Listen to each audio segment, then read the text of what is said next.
Dyma'r tro cyntaf i Pencampwyr Cymru ennill gêm yn Ewrop.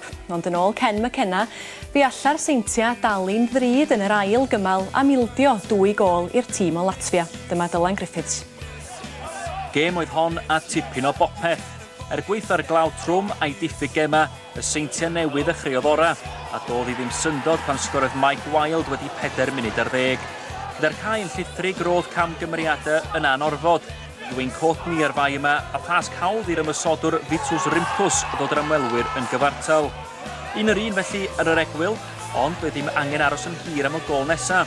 Courtney yn gwneud yn iawn am ei gamgymeriad a'r croesiad, a Phil Baker sydd ddim yn enwog am sgorio yn gorffen yn y derys. Mi gafodd tîm Ken McKenna fwy nag un cyfle i ymestyn i mantais, ond yn munud ar 90 ansicrwydd eto yn yr amddiffyn yn rhoi cyfle i Rimpus sgorau ail gol ac ail gol Ventspils. Ond oedd y cyffro ar sgorio ddim ar ben. Gyda 4 munud wedi ychwanegu am anafiadau, y chwaraewr canol cae Barry Hogan oedd yr arwr yn sgorio'r gol fuddigol, ac yn golygu bod y seintia yn ennill i gêm gyntaf, nid yn unig yng Nghynghrair Pencampwyr, ond yn Ewrop.